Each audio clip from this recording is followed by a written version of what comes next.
More than 1,000 scientists and medical professionals from across the world have banded together to warn us that even in its most diluted form, fluoride is still a poison and can harm your health.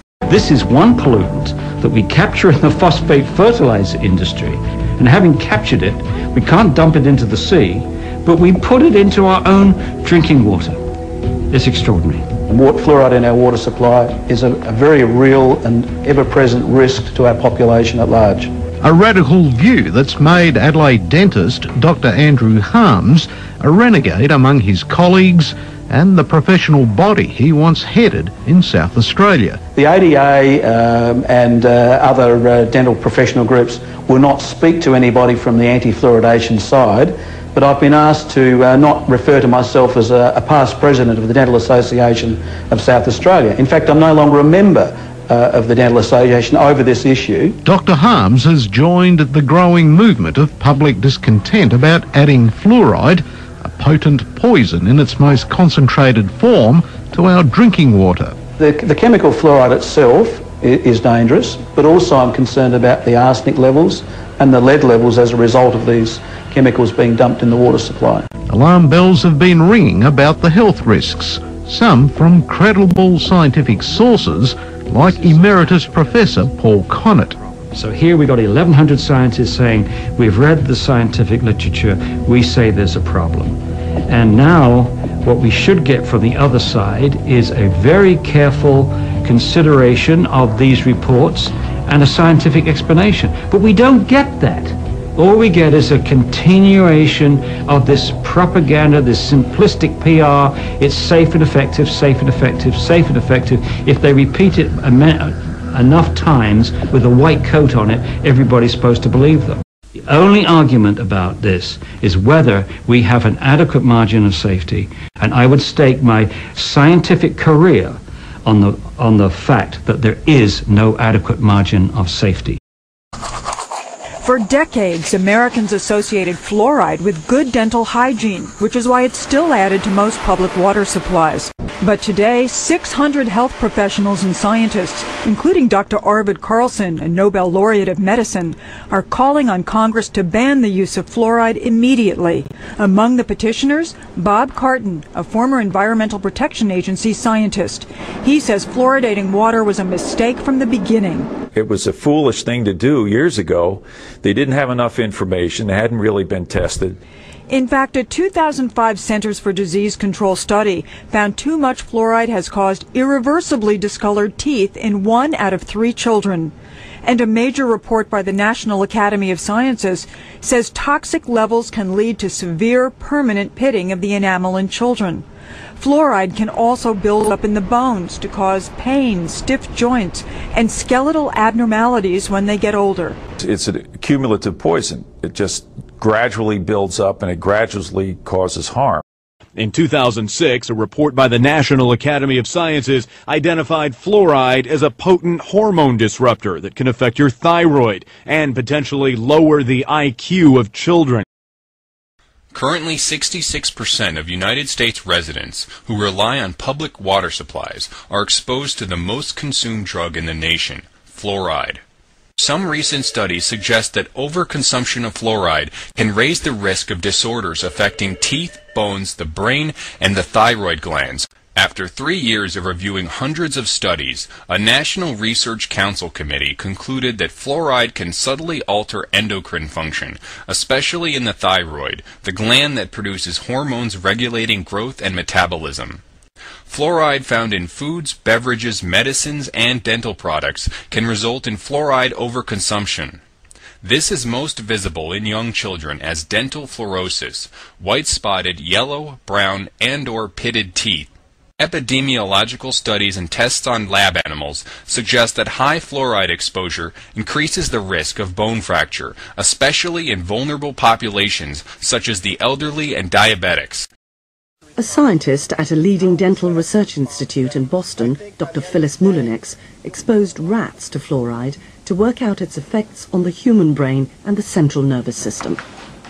The pattern that we saw it typically is what we see with other neurotoxic agents that are well known to cause a hypoactivity. or a memory problem or an IQ problem.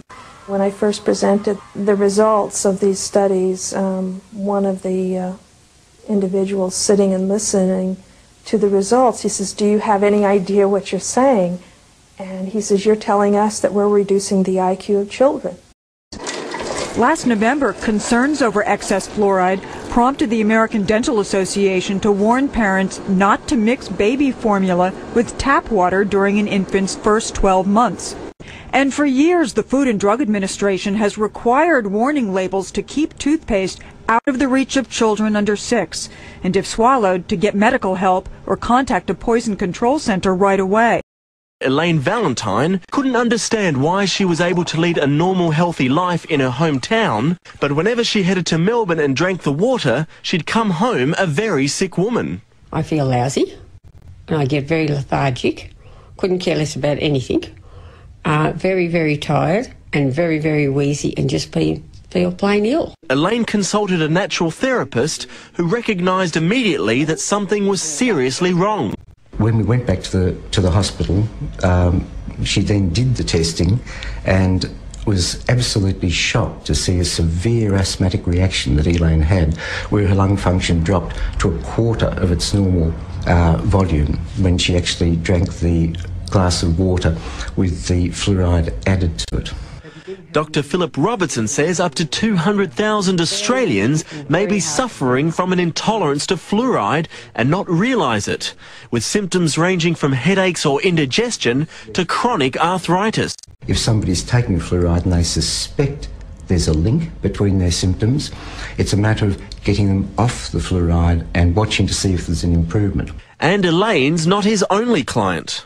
Painful joints and initially sore throat and swollen glands.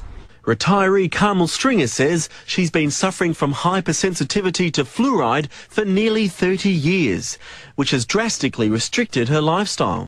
She's had to fork out hundreds of dollars for a reverse osmosis water filter, the only way to remove fluoride in the home, but says it's restored her health. Questions about the safety of fluoride in drinking water are not new, but now the debate has shifted to Harvard University, where a professor and his doctoral student are at odds over research that could show a link between fluoride in drinking water and bone cancer in boys. The professor doesn't think there's a connection, but his opinion is under scrutiny since he's also a paid consultant for the toothpaste industry. Dr. Chester Douglas, a Harvard University big shot. He's chairman of the Department of Oral Health Policy and Epidemiology at Harvard School of Dental Medicine. And he's at the center of a fluoride debate, the question of whether fluoride in drinking water can cause cancer, specifically osteosarcoma in boys. Hi, Dr. Douglas. Mike Bodette with Fox 25. We wanted to talk to you about the fluoride controversy. I just was talking to the lawyers about the freedom of information, so we're going to give all our studies to them. The dispute erupted last year when the Washington-based Environmental Working Group raised serious allegations, accusing Dr. Douglas of possibly covering up the link between fluoridated water and cancer. The question is very simple. Did he represent the research correctly or did he not? Ken Cook is Environmental Working Group's president. He points to a thesis done by one of Dr. Douglas's own students. Dr. Elise Basson found, for males less than 20 years old, fluoride level in drinking water during growth is associated with an increased risk of osteosarcoma. But according to Cook, Dr. Douglas dismissed any link when he presented this final report to the National Institutes of Environmental Health Sciences. Dr. Basson's study found some very compelling evidence that there's a risk of bone cancer from fluoridation in water.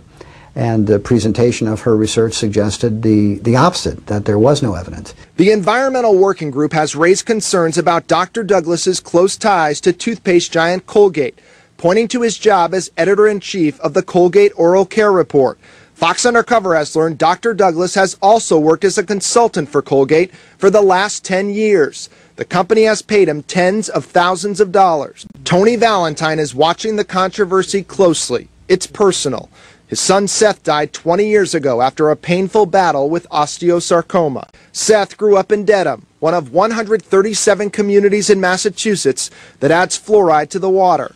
Valentine says he wants to know more about any connection between fluoridated water and cancer.